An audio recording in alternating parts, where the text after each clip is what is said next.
4 PM news network में दोस्तों आपका स्वागत है। मैं हूं आपके साथ राशिद ज़हीर। बिहार में आखिरकार सरकार बन ही जाएगी। नीतीश कुमार के बारे में कुछ फैसला हुआ है, लेकिन बिहार में सरकार क्या चोरी की सरकार है? ऐसा बहुत सारे लोगों ने कहना शुरू कर दिया है। मायावती से लेकर के निर्मला सीतारमण के हस्बैंड परकाला साहब जो हैं, उन्होंने भी इस जीत पर शंकाएं उठाई हैं। वहीं राष्ट्रीय जनता दल के विधायक और बाकी लोग भी इस बारे में कहते हुए देखे जा रहे हैं कि आखिरकार ये जो सरकार बन रही है, ये एक चोरी की सरकार है। मैं आपको 2-3 चीज़ें दिखाता हूँ। ये बिहार विधानसभा के चुनाव के नतीजों के बाद आरजेडी के पहली महत्वपूर्ण समीक्षा बैठक सोमवार को पटना में आयोजित की गई। जगदानंद सिंह ने मीडिया से बातचीत में बताया कि उन्हें उम्मीद नहीं थी कि चुनाव में राजद की ऐसी स्थिति होगी। उन्होंने आरोप लगाया कि हर ईवीएम में करीब 25,000 वोट पहले से ही कैद थे। हर एक ईवीएम मशीन में 25,000 वोट पहले से ही कैद थे। अच्छा, ये एकदम वोटिंग परसेंटेज सुबह से बढ़ा हुआ नज़र आ रहा था। ये भी हकीकत बात है। इसके बावजूद हमारे 25 विधायक जीत गए, ये भी हमारे लिए सौभाग्य की बात है। आरजेडी का बड़ा दावा, ये मैं आपको दिखा चुका हूँ। एक खबर और देखें। ये दोस्तों खबर है मायावती की तरफ से। बहुजन समाज पार्टी की जो अध्यक्ष हैं और उत्तर प्रदेश की पूर्व मुख्यमंत्री मायावती ने बिहार चुनाव की निष्पक्षता पर सवाल उठाया है। उन्होंने कहा कि चुनाव पूरी तरह से स्वतंत्र और निष्पक्ष होते तो बसपा और सीट जीतती।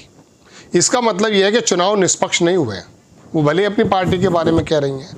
बता दें, बिहार विधानसभा चुनाव में कुल 243 सीट में से बसपा को एकमात्र एक सीट पर जीत मिली है।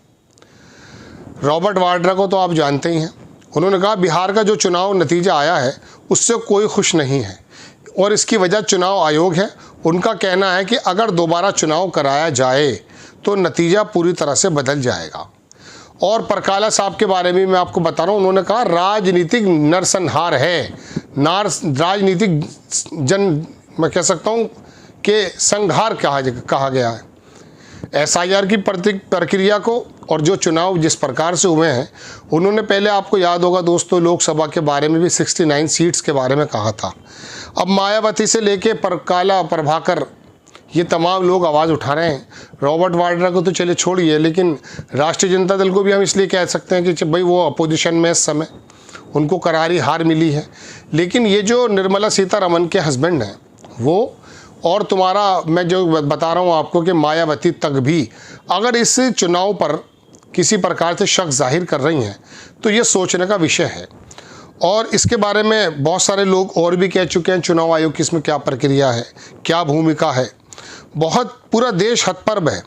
लोगों का ये भी कहना है दोस्तों कि इतना भारी मैंडेट अगर बीजेपी को मिला है तो सेलिब्रेशन क्यों नहीं हुआ? मतलब वहाँ पर सेलिब्रेशन नाम की कोई चीज़ ही नहीं थी। वो वोटर्स मालूम नहीं कहाँ चला गया था वोट दे करके जब रिज़ल्ट आते हैं तो जिसके पक्ष में रिज़ल्ट आते हैं वो वर्ग अक्सर सड़कों पे आ जाता है। तो वो कहीं नज़र नहीं आया, हालांकि महाराष्ट्र में भी नज़र नहीं आया था वो। तो ये चुनाव जो हुआ है ना बिहार का दोस्तों, इसके अंदर जिक्र तो ज़रूर होता, लेकिन जो गोदी मीडिया है वो इस प्रकार का आचरण दिखाती है। और बल्कि इस बार तो ऐसा हुआ है कि गोदी मीडिया ने तो मोदी जी की और बीजेपी की जीत का जो है सेलिब्रेशन किया। मैं तो बहुत सारे लिबरल पत्रकारों के बारे में भी वीडियो बना चुका हूँ।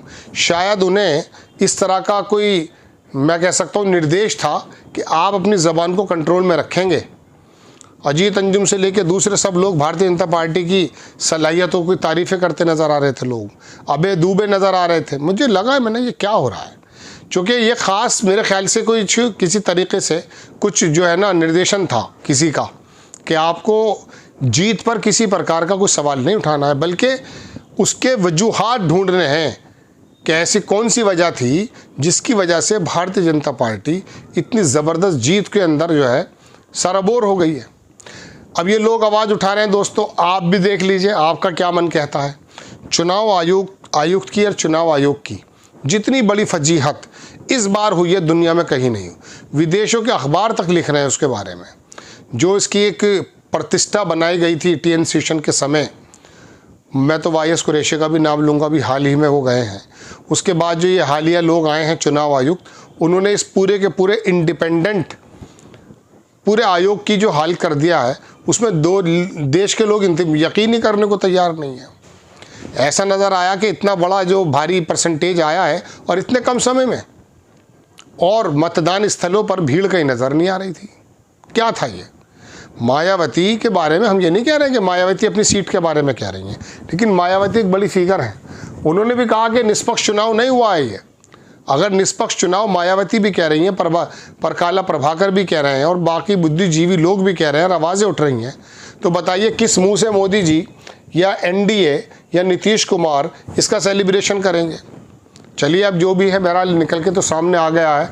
एक खबर इसमें यह भी है, माइनस नीतीश, अमित शाह को 117 सीटें तो हो रही थी, 5 सीटों का इंतज़ाम नहीं करने दिया नीतीश कुमार ने।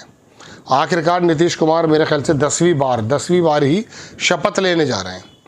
उम्मीद नहीं थी मुझे कि बीजेपी का चीफ मिनिस्टर नहीं होगा, लेकिन देखते हैं क्या आगे चल करके क्या क्या खेल होते हैं। चूँकि इसके अंदर केंद्र का भी दखल था, बताया जा रहा प्रधानमंत्री जी भी 20 तारीख को शायद पहुँचेंगे। लेकिन मैं पूछना ये चाहता हूँ कि जब इतने सारे लोगों के शक की सुई चुनाव आयोग पर है, इस चुनाव के मैंडेट पर है, शर्म नहीं आती है? पहले नेता ऐसे हुआ करते थे कि भले उनका नाम किसी भी प्रकरण में ना हो, और लेकिन वो किसी पद पे अगर होते थे तो अपने आप को अलग कर लिया करते थे। खुद नीतीश कुमार ने ऐसा किया है। मांझी को बना दिया था एक बार चीफ मिनिस्टर, जब पद से अलग हट करके कहते थे कि भाई आप लोग जो हैं पहले इसकी जो है बाकायदा वो कर रहे हैं, क्या कहते हैं, इंक्वायरी कर लें, जब हम साफ़ हो जाएंगे हम आ जाएंगे। पहले तो ऐसा हुआ करता था। अब ये हो रहा है दोस्तों कि बस बहुत जल्दी से शपथ लो, बहुत जल्दी से क्रियाक्रम कर दो, सारा मामला ख़त्म करो, ताकि लोग सोच ही ना पाएँ। और गोदी मीडिया जैन जी से शायद इतनी घबरा चुकी है, वो कोई खबर नहीं पहुंचाना चाहती। आपने देखा कि जिस दिन मतदान हुआ था, हाँ नहीं, जिस दिन मतदान हुआ 11 तारीख का, उससे एक दिन पहले शायद बम ब्लास्ट हुआ दिल्ली में। तो मतदान की, बिहार की तमाम चुनाव की खबर ही टीवी पर नहीं थी। पूरे टीवी चैनल जो है बिहार से हट करके दिल्ली, मुझे भी मालूम है बड़ी खबर थी वो, लेकिन बीच बीच में आप दिखा सकते थे। चूँकि वो आउट ऑफ कन्वर्सेशन को उस चीज़ को लेकर आना था, लोगों को पता ना चल जाए कि मतदान में कितना ज़्यादा भीड़ है। चूँकि 25,000 सीटों की जो वोटों की बात कर रहे हैं कि हर मशीन में 25,000 सीट वोट पहले से ऑलरेडी थी। शक यूँ होता है कि 9 बजे और 11 बजे ही बहुत ज़बरदस्त तरीके का जो है परसेंटेज निकल करके आने लगा था, वरना अदरवाइज़ ऐसा निकल कर नहीं आता। तो अब ये लोग भी आवाज़ उठा रहे हैं दोस्तों, ये मालूम नहीं किस मुँह से जो है शपथ ग्रहण कर रहे हैं।